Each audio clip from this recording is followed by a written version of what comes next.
ሰርቭናው ሚኒስትሪ ኢትዮጵያ በደብረ ብርሃን ከተማ ትምህርታዊ ስልጠናና የቁሳቁስ ድጋፍ አደረገ። ዝርዝሩን ታምራት ሞቲ እንደሚከተለው ያቀርብልናል። የክርስቶስን ልብ በሰዎች መካከል በመግለጥ ለብዙ አቅመ ደካማና በኑሮ ዝቅተኛ ለሆኑ ወገኖች በሁለንተናዊ አገልግሎት ደራሽ በመሆን ከ4 ዓመታት በላይ እያገለገለ የሚገኝ ሚኒስትሪ ነው ሰርቭናው ሚኒስትሪ ኢትዮጵያ። ከፍለው መማር ለማይችሉ በተለይም ሴት ተማሪዎችን የትምህርት መርጃ መሳሪያዎችንና የትምህርት ቤት ክፍያ በመሸፈን እንዲማሩም እያስቻለ ሲሆን ወላጆቻቸው ራሳቸውን ከጥገኝነትና ቤት ከመቀመጥ ወጥተው ስልጠናዎችን እንዲያገኙና መቋቋሚያ ገንዘብ ተደጉሞላቸው የተለያዩ የንግድ እንቅስቃሴዎች ውስጥ እንዲገቡ በማድረግም ማህበራዊና ሀገራዊ ድርሻውን እየተወጣም ይገኛል።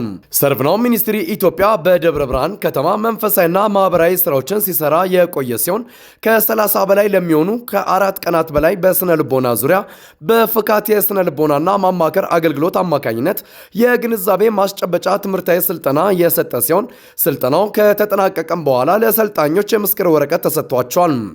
ጎን ለጎንም ለባለ ትዳሮች በጋብቻና ቤተሰብ አማካሪው በፓስተር ደረጀ ግርማ አማካኝነት ለ2 ቀናት በቤተሰብ ታድሶ ግልጸኝነት ላይና መሰል ጉዳዮች ዙሪያ ትምህርታዊ ስልጠናዎችም ተሰጥተዋል።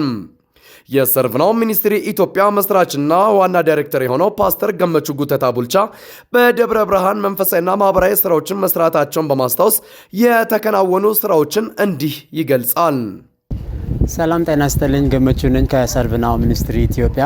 ዛሬ በደብረ ብርሃን ከተማ የተለያዩ መንፈሳዊና ማህበራዊ ስራዎችን ሰርተናል። ለ4 ተከታታይ ቀናት ከፍካት የስነ ልቦና ማማከር አገልግሎት ጋራ ወደ 30 የሚጠጉ ወጣቶችን በአካባቢው ማህበረሰብ ለቤተ ክርስቲያንና ለተፈናቃይ ወገኖቻችን የተለያዩ ድጋፎችን ስነ ልቦናዊ ድጋፎችን የሚሰጡበትን ስልጠና ሰጥተናል። በተመሳሳይ መልኩ በኢትዮጵያ መሰረተ ክርስቶስ ቤተ ክርስቲያን ለ2 ቀናት ከመጋቢ ደረጀ ጋራ የጋብቻ አማካሪዎች ስልጠናንም አድርገናል።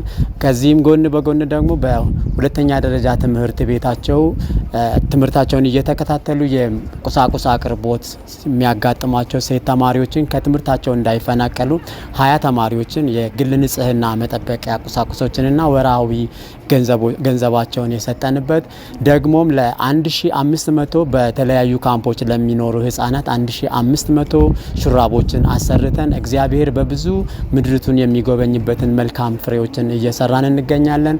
የደብረ ብርሃንና አካባቢው የሰርቭናው ሚኒስትሪ ኢትዮጵያ አስተባባሪ የሆነችው እህት ሄርሜላ ሹመት እንደተናገረችው በርካታ ወጣቶች በህይወትና በክህሎት የሚታይ ለውጥ እንዲያመጡ ሰርቭናው ሚኒስትሪ ኢትዮጵያ ትልቅ ስራ እየሰራ ይገኛል።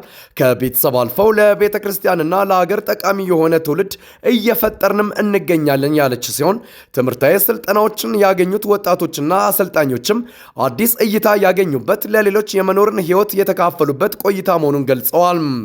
በተለይም ፍቺ በበዛበትና ቤተሰብ እየፈረሰ በሚገኝበት በዚህ ዘመን ይህን መሰል ለውጥ አምጪ ትምህርት በደብረ ብርሃን የሚገኙ ጥንዶች እንዲያገኙ ሰርቭናው ሚኒስትሪ ኢትዮጵያ በማድረጉ ሊመሰገን ይገባዋል። ቤተሰብ ከዳነ ሀገር ዳነ ማለት ነው ሲል የጋብቻና ቤተሰብ አማካሪው ፓስተር ደረጀ ግርማ ተናግረዋል።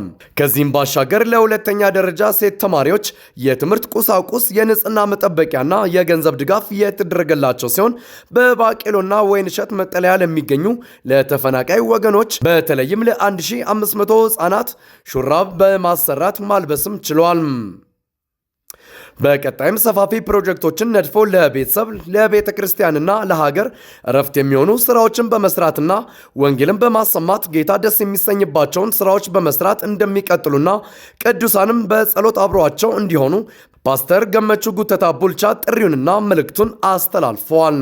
ሰርቭናው ሚኒስትሪ ኢትዮጵያ በቀጣይም ሰፋፊ ፕሮጀክቶችን ነድፎ ለቤተሰብ ለቤተ ክርስቲያንና ለሀገር እረፍት የሚሆኑ ስራዎችን በመስራት እንዲሁም ወንጌልን በማስፋት እንደሚቀጥል መጋቢ ገመቹ ጉተታ ቡልቻ የገለጸ ሲሆን ከዚህ የወንጌል አገልግሎት ጎንም ቅዱሳን በጸሎታቸው እንዲሆኑ ጥሪውን አቅርቧል።